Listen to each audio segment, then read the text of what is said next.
Welcome back. I've been speaking with Professor Barry Eichengreen, the Distinguished Professor of Economics at University of California at Berkeley. Professor Eichengreen, thank you very much for your patience. Before we went to the break, you referred to the India growth story, saying that it is sound. There is a lot of bonhomie, a lot of cheer about the India story. Do you think the economy can grow sustainably at 7% or thereabouts? I think 7% is ambitious. It's a target worth pursuing. I would guess something closer to 6% over the next decade or so. The infrastructure push is a good thing from the point of view of Indian growth, and eventually it will be a good thing from the point of attracting foreign direct investment.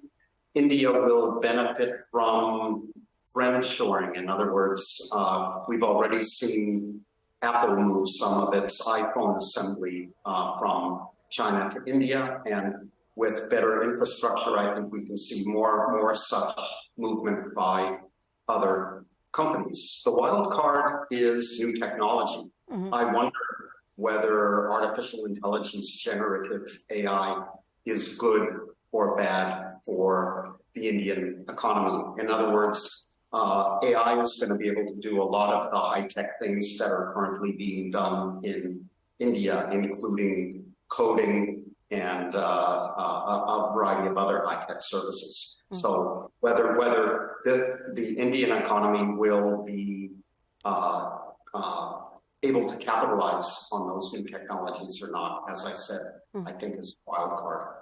Okay. Yes, that remains one of the most debated issues in India. Whether it's going to make us better off or worse off in the sense of taking away some jobs. But that debate for another day. There is another issue about growth which is often spoken about, and that's what we call the K-shaped recovery. Clearly, it's premium products in every category that's doing well, and mass consumption appears to be not growing to the same extent. Maybe the skew is there in other countries, but in India itself, can that be an obstacle to growth, or can we grow in spite of being a two-speed economy? No, I think India needs to even out the hills and valleys in its growth story. It needs to grow agriculture, manufacturing, and services. It needs to bring the lagging states up to speed. It needs to deal with the fiscal problems of the profligate states. So I think that, as your viewers will know, the growth story here has been uneven, and keeping it going at 6 or 7% will require bringing the laggards, whether we're talking about states or sectors, up to speed. Okay, yeah, that would remain perhaps an issue of politically driven transfers of income. But to come to another issue, I have more questions on India, but how do you assess the China position, Professor Eichengreen? The Chinese growth story clearly looked wobbly in the second quarter after reasonable growth in the first quarter. Does it look like we're going to see a sustained period of slow growth in China, or do you see it coming back to perhaps an average 5% or more?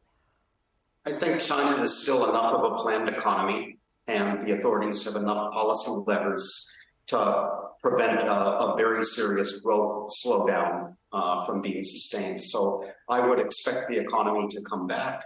It's not going to grow again at 6%, but something on the order of 5% for several years going forward, I think is realistic, and the authorities will use monetary and fiscal policies and their control of the 4 big banks to ensure that happens.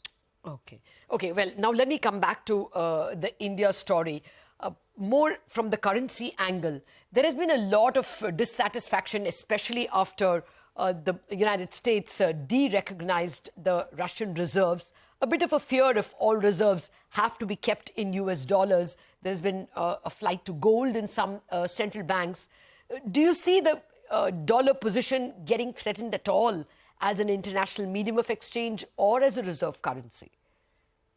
Only at the margins. So the relative importance of the dollar as the dominant global currency had been declining very slightly over time already, in my view, for a couple of decades. And I think that evolution will continue, that as we move toward a more multipolar global economy, we'll also move toward a more multipolar global monetary system where the dollar is less dominant. But sanctions are not going to accelerate that process dramatically because there are not a lot of places to turn. The other attractive currencies besides the Chinese renminbi, their issuers are all on board with the sanctions against Russia. Gold is an awkward unit to hold as reserves and do transactions in. There is no alternative to continuing to hold and use dollars. So I don't expect that to change dramatically in response to recent events. There's a great deal of interest in India about a little more international role for the rupee. In fact, just this week, an internal group of the Reserve Bank has presented a report on how to make the rupee a slightly more international currency, an evolutionary role. Do you think that role is possible? I mean, there has been a bit of a rupee-ruble trade.